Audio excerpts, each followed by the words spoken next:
उत्तराखंड के चमोली से एक राहत भरी खबर सामने आ रही है। यहां पर भूस्खलन के बाद बाधित हुए बद्रीनाथ नेशनल हाईवे पर पैदल आवाजाही शुरू हो गई है।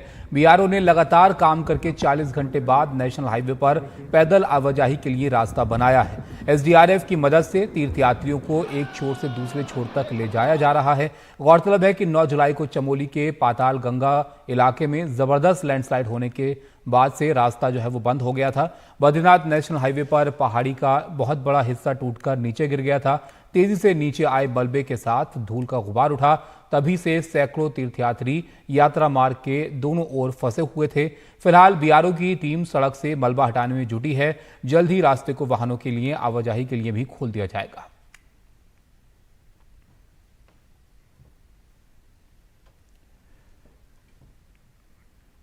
तो लगातार बारिश हो रही है और इसकी वजह से बाढ़ से भी त्राहिमाम है। ये स्थिति कमोबेश पूरे देश की ही नजर आ रही है। उसमें उत्तराखंड के हालात अगर आप देखेंगे तो यहाँ पर और भी खराब स्थिति नजर आती है। वहाँ भारी बारिश से सड़कों पर पानी ऐसे आ चुका है मानो कि नदी बह रही है। ये सब उस 4 धाम यात्रा के बीच हो रहा है, लेकिन ये यात्रा भी रुक गई है। ऐसा उत्तराखंड में कई जगहों पर लैंडस्लाइड की वजह से हुआ है।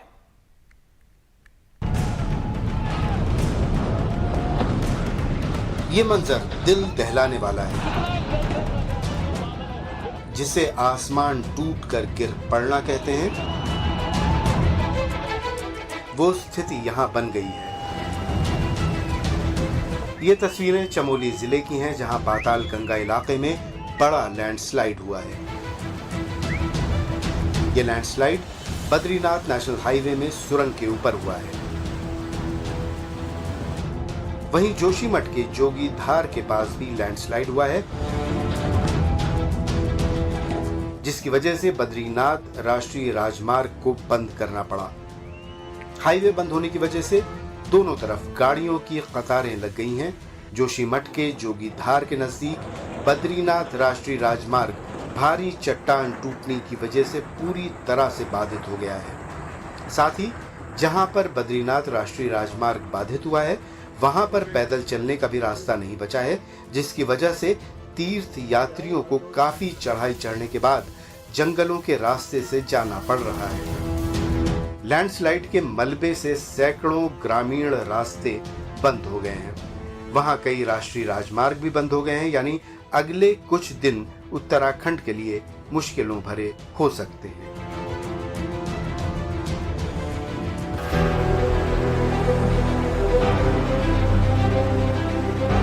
भारी बारिश ने उत्तराखंड के कई हिस्सों में दैनिक जीवन को अस्त व्यस्त कर दिया है।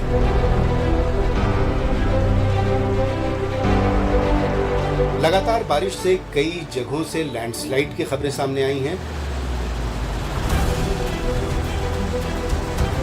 बद्रीनाथ की ओर जाने वाले नेशनल हाईवे समेत मुख्य सड़कों पर आवाजाही बंद हो गई है। उत्तराखंड सरकार ने 4 धाम यात्रियों से बारिश थमने तक आगे न बढ़ने की अपील की है। 4 धाम यात्रा एक दिन के लिए रोकी गई थी, क्योंकि बरसात बहुत ज्यादा एक्सपेक्टेड थी। अब 4 धाम यात्रा हमारी चल रही है सुचारू रूप से, उसको रोकी नहीं जाएगी। लेकिन अगर बरसात होती है, बरसात होने के समय लोगों को एडवाइज यही किया जाता है कि लोग न निकलें, ट्रेवल न करें, क्योंकि बरसात के कारण पत्थर गिरने का डर रहता है, मलबा आने का डर रहता है और खतरे की संभावना बनी रहती है। तो बरसात जब हो रही है, उसको देख के बाकी समय 4 धाम यात्रा पे लोग जा सकते हैं, पर्वतीय मार्ग पे यात्रा कर सकते हैं। वही चीज़ आदि कैलाश यात्रा पे भी लागू होती है। बरसात के समय ट्रेवल करना एडवाइजेबल बिल्कुल नहीं होता।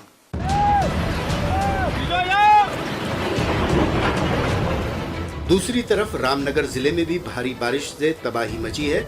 वहां ऐसा मंजर है मानो सड़कें ही नदियां बन गई हों।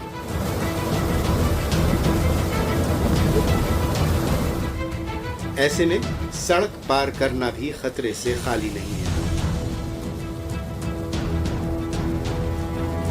बरसाती नाला है, पर इसमें रिक्शा लेना बहुत दुश्मन के अपने जान का जोखिम के बराबर होता है। पर अगर नाले को देख के भी अगर आप इस बरसाती नाले में गाड़ी डाल रहे हैं तो गलत कर रहे हैं। अपनी जान को जोखिम में न डालें और थोड़ी देर बरसाती नाले का कम होने का इंतजार करें। ऋषिकेश में घाट पूरी तरह से डूब गए हैं। उत्तराखंड के रुद्रपुर में निचले इलाकों में पानी भर गया है। यहाँ पर फंसे लोगों को बचाने के लिए एसडीआरएफ की 4 टीमें लगाई गईं।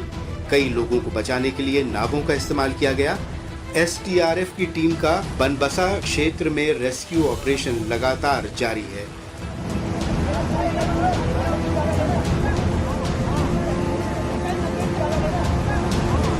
उसी तरह उधम सिंह नगर और चंपावत जिलों में भी राहत और बचाव का काम चल रहा है।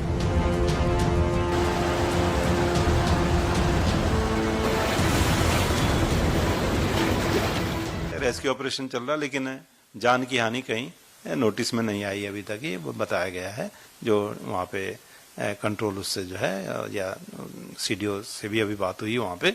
तो ये अच्छी चीज है कि जो वार्निंग थी आप लोगों ने भी इसको काफी वो किया है, बोला है, तो उस वजह से जो लोग भी अपना सतर्क रहे और जहाँ पे भी वो कोशिश कर सकते अपना सेफ जगह पर गए। तो जान का नुकसान की अभी तक कहीं से रिपोर्ट नहीं है, लेकिन हाँ जलभराव वगैरह जो स्थिति है काफी गंभीर अभी है। उत्तराखंड सरकार ने सूबे के सभी जिलाधिकारियों को इमरजेंसी हालात में तुरंत कदम उठाने और बाढ़ या लैंडस्लाइड से प्रभावित लोगों के लिए राहत और बचाव कार्य तेजी से चलाने के लिए हाई अलर्ट पर रहने के निर्देश जारी किए हैं। मुख्यमंत्री पुष्कर सिंह धामी ने मंगलवार को बाढ़ प्रभावित इलाकों का हवाई निरीक्षण भी किया।